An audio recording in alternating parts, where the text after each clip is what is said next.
మిథున రాశి వారికి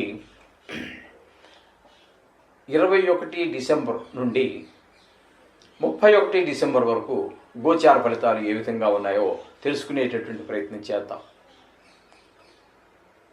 ఈ మిథున రాశి వారికి కుజుడు ద్వితీయంలో వక్రగతిలో ఉన్న కారణంగా శుభ ఫలితములను ఇవ్వజాలరు.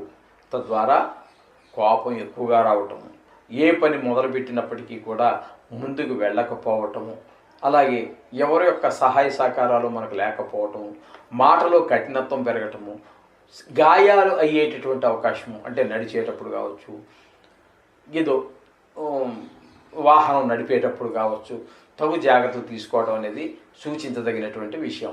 అంచేత కొంచెం జాగ్రత్తగా వాహనం నడపడం కానీ, మాట్లాడేటప్పుడు కానీ తగు జాగ్రత్తలు తీసుకుని మీరు చేసుకున్నట్టయితే మంచిగా ఉంటుంది. లేకపోతే కొన్ని ఇబ్బందులు ఈ కుజుడు యొక్క ప్రభావం వల్ల మనకు తప్పకుండా ఉంటాయండి. ఇకపోతే చతుర్థంలో కేతు యొక్క సంచారం జరుగుతోంది. కేతు యొక్క సంచారం చతుర్థంలో అంత శుభప్రదమైనటువంటి ఫలితములను ఇవ్వజాలదు. అలాగే అమ్మగారి విషయంలో కొంచెం తగు శ్రద్ధ, ఆరోగ్య విషయంలో శ్రద్ధ తీసుకోండి. లేకపోతే కొంచెం పాపం ఆవిడ ఆరోగ్య విషయంగా కొంచెం బాధపడేటువంటి అవకాశాలు ఉంటాయి. అలాగే పిల్లలు ఎవరైనా చదువుతున్నా లేదా ఈ జాతకుడే విద్యార్థి అయి ఉంటే కూడా విద్య విషయంలో కొంచెం శ్రద్ధ ఎక్కువ పెట్టవలసిన అవసరం ఖచ్చితంగా కనబడుతూ ఉన్నది. అలాగే ఈ రియల్ ఎస్టేట్ వ్యాపారం చేసేటటువంటి వారు భూములు, ఇళ్ళు కొని అమ్ముతూ ఉంటారే, అటువంటి వారికి అనుకూలమైనటువంటి ఫలితములను కేతువు కల్పించజాలడు. కొంచెం అందులో ఎక్కువ అమ్మకపోవటం, ఎందుచేతంటే మధ్యవర్తిత్వమే కాబట్టి నష్టాలు వచ్చే అవకాశం ఉండదు. కానీ లాభం రావడానికి అవకాశం ఏముంటుందండి? నష్టం రాదు, కరెక్టే, మీరు పెట్టుబడి ఏం పెట్టలేదు, కానీ రోజంతా తిరగాలి కదా, వాడి చుట్టూనో వీడి చుట్టూనో వీడి చుట్టూ వాడి చుట్టూ తిరుగుతుండాలి. అంతా మధ్యలో బ్రోకరేజే కాబట్టి ఏంటంటే వాళ్ళకి మామూలుగా అయ్యేటువంటి ఖర్చు అయితే ఖర్చు అవుతుంది, కానీ లాభం ఇంకా వచ్చేటి రూపాయలు లేకుండా ఖర్చు అయ్యేది అవుతూ ఉంటే ఏమవుతుంది? అది అంత అనుకూలమైనటువంటి పరిస్థితి కాదు. అందుచేత 4వ స్థానంలో కేతు యొక్క సంచారం కూడా మనకి ఆ విధమైనటువంటి రాబడి రాకుండా, రోజువారీ ఖర్చులు తప్ప కదండి, పెట్రోల్ పోసుకోవాలి, ఈ మధ్య ఖర్చులు, ఫ్రెండ్స్, వ్యవహారం, నలుగురితో తిరగటం, ఇవన్నీ మీకు తెలియనిది ఏం కాదు. కారు అన్నీ మామూలే. ఈ ఖర్చులన్నీ మామూలుగా యథాతథంగా ఉంటాయి. అనుకూలమైన పరిస్థితులు మాత్రం ఈ రంగంలో ఉన్న వారికి కేతు అనుకూలమైన పరిస్థితులు ఇవ్వజాలడు. అట్లాగే మనకి 6వ స్థానంలో బుధుని యొక్క సంచారం జరుగుతోంది. 6వ స్థానంలో బుధుని యొక్క సంచారం శుభప్రదమైన, గోచార రీత్యా శుభప్రదమైనటువంటి ఫలితాలే మనకి వస్తూ ఉంటాయి. ఆరోగ్యం బాగుంటుంది. అప్పులు ఏమన్నా మనం దేనికోసమైనా, మంచి పని కోసం లేకపోతే చెడ్డ పని కోసం, మొత్తం మీద అప్పు కోసం మీరు ప్రయత్నం చేస్తున్నారు. మీరు చేసేటటువంటి ప్రయత్నం ద్వారా మీకు అప్పు లభించడం ఖాయం. ఎవరో దగ్గర ప్రైవేట్ సెక్టార్ కావచ్చు, లేదా ప్రభుత్వ రంగ సంస్థలు అయినటువంటి బ్యాంకుల దగ్గర కావచ్చు, మీరు చేసేటువంటి ప్రయత్నం మీకు ఖచ్చితంగా అప్పులు అవి మీకు దేనికోసం అయితే ప్రయత్నం చేస్తున్నారో ఆ అప్పు లభిస్తుంది. మీరు ఆ పని కూడా సక్సెస్ అవుతుంది విజయంగా. ఆ విధమైన ఫలితాలన్నీ కూడా 6వ స్థానంలో బుధుని యొక్క సంచారం వల్ల మీకు జరుగుతూ ఉంటుంది. ఇకపోతే 7వ స్థానంలో రవి యొక్క సంచారం జరుగుతోందండి. 7వ స్థానంలో రవి యొక్క సంచారం అంత శుభప్రదమైనటువంటి ఫలితములను ఇవ్వజాలడు. ఎందుకంటే అక్కడ మనకి ఎవరితో వ్యాపారం, 2-3 కలిసి చేస్తున్నాం, వాళ్ళతో కొంచెం విభేదాలు వచ్చేటువంటి అవకాశం ఉంటుంది. అలాగే ఇంట్లో సంసారంలో భార్యతోటి కూడా కొంచెం మనం ఒకటి అనుకుంటే ఆవిడ ఇంకోటి అనుకోవటం, మాట పొసగనితనము, కొన్ని అంటే కొంచెం మనస్తత్వాన్ని బట్టి కూడా ఉంటుంది. అది సర్దుకుపోయే మనస్తత్వం ఉన్నట్టయితే కొంచెం తక్కువ స్థాయిలో ఉంటుంది. అన్నిటికీ మీదపడి వాళ్ళదే పైచేయిగా ఉన్నటువంటి కూడా పరిస్థితులు కనుక ఉన్నట్టయితే సహజంగా భార్యాభర్తల మధ్యన అది పెద్ద రాద్ధాంతాలు అయ్యేటువంటి అవకాశం కూడా మనకి కనబడుతూ ఉంటుంది. అలాగే ఆరోగ్య విషయంలో కూడా కొంచెం చికాకులు ఉంటూ ఉంటాయి. ఈ విధమైన పరిస్థితులన్నీ కూడా మనకి 7వ స్థానంలో రవి యొక్క సంచారం వల్ల మనకి కలుగుతూ ఉంటాయి. ఇకపోతే 8, 9 స్థానాలలో కనుక మనం తీసుకున్నట్టయితే 8, 9 స్థానాలలో కనుక మనం తీసుకున్న శుక్రుని యొక్క సంచారం జరుగుతోందండి. శుక్రుని యొక్క సంచారం 8, 9 2 స్థానాలలోనూ కూడా మనకి చాలా చక్కటి ఫలితాలు ఇస్తూ ఉంటుంది. 8వ స్థానంలో ఉన్నప్పుడు మనకి ఎట్లా అంటే కొంచెం ధన రాబడి రావటము, అలాగే చాలా గౌరవం ఏర్పడటము, అలాగే లలిత కళలకు సంబంధించి గానం లేదా చిత్రలేఖనం లేదా నాట్యం ఇత్యాది లలిత కళల్లో మీకు కనుక ప్రవేశం కానీ ప్రావీణ్యం కానీ ఉన్నట్టయితే మీరు మరొక మెట్టు ఎక్కడానికి పూర్తి సహాయ సహకారాన్ని ఈ శుక్ర భగవానుడు మీకు ఖచ్చితంగా అందిస్తారు.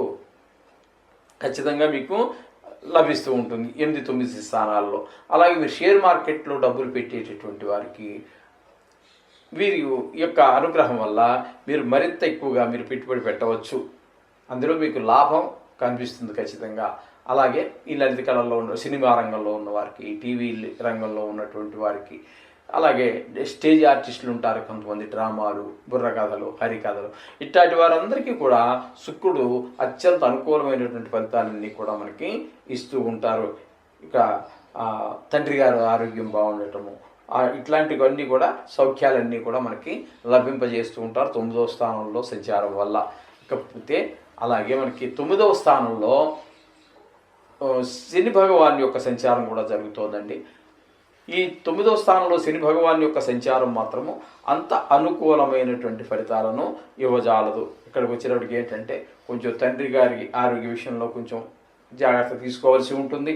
అలాగే వాహన సౌఖ్యము ఇట్లాంటివన్నిటినీ ఇప్పుడు మనకి శుక్రుడు ఏవైతే మనకి ఇక్కడ 9వ స్థానంలో మనకి సౌఖ్యాలన్నీ కలిగిస్తాడు అనుకుంటున్నామో ఆ విషయాల్లో పూర్తి వ్యతిరేకంగా ఆ శని భగవాన్ యొక్క ఫలితాలు మనకి ఇవ్వడం జరుగుతూ ఉంటుంది. వ్యతిరేకమైన ఫలితాలన్నీ ఇస్తూ ఉంటారు. ఆయన ఖచ్చితంగా ఈ 10 రోజులు కూడా అక్కడే ఉండటం జరుగుతుంది. ఇక్కడ మాత్రం శుక్రుడు మాత్రం మనకి ఇక్కడ ఈ స్థానంలో 9వ స్థానంలో 3 రోజులు మాత్రమే సంచారం చేస్తున్నారు. శని మాత్రం 11 రోజులు బాగా చేస్తున్నారు. అందుచేత అది కొంచెం శని భగవాన్ని చూసుకోవాల్సినటువంటి పరిస్థితి ఉంటుంది. ఇకపోతే 10వ స్థానంలో రాహు యొక్క సంచారం ఉందండి. అవి 10వ స్థానంలో రాహు ఇప్పుడు ఉన్నప్పటికీ కూడా ఉద్యోగ విషయంలో ఒక మంచినా అనుకోకుండా జరగవచ్చు, ఒక చెడు అయినా అనుకోకుండా జరగవచ్చు. సడన్గా పైకి ఎదగచ్చు, సడన్గా పడిపోనవచ్చు. ఈ విధమైన ఫలితాలన్నింటినీ కూడా రాహు చేస్తూ ఉంటాడు.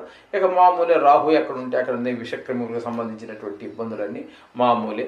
వృత్తి ఉద్యోగ విషయాలలో మనం పైకి ఎదగటమో లేదా ఒక్కసారిగా అనుకోకుండా ఊహించని రీతిగా ఎదగటమో, ఊహించని రీతిగా కిందకి జరిగిపోవటం జరుగుతూ ఉంటుంది. ఈ విధమైన ఫలితాలన్నీ ఆయన ఇస్తూ ఉంటారు. ఇకపోతే ఈ మిథున రాశి వారికి గురువు అత్యంత అనుకూలమైనటువంటి ఫలితాలన్నీ ఇస్తూ ఉంటారు.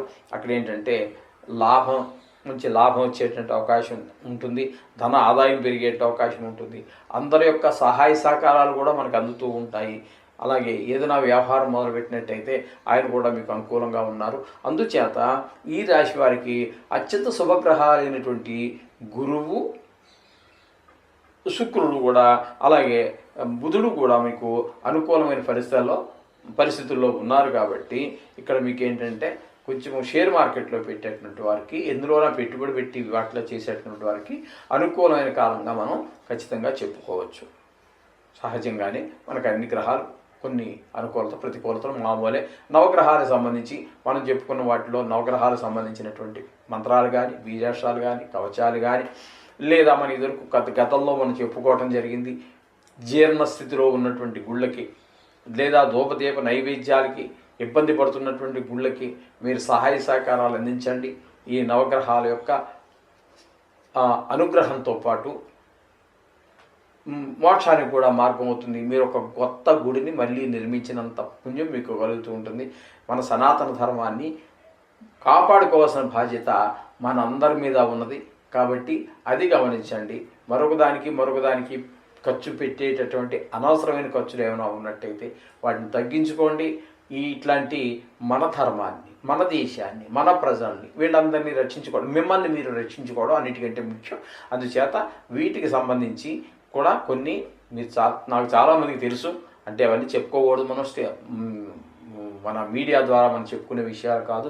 చాలామంది చాలా డబ్బులు అనవసరమైనటువంటి వ్యసనాలు ఖర్చు చేస్తున్నారు. అటువంటి వాటి తగ్గించుకోండి, మీ ఆరోగ్యం బాగుపడుతుంది. అవే డబ్బుల్ని అటు గుడి ఏదో దేవాలయాలకి అభివృద్ధికి సహకరించినట్టయితే మీ జన్మ సార్థకం అవుతుంది. ఇందులో ఏమాత్రం సందేహం లేదు. శుభం భూయాత్.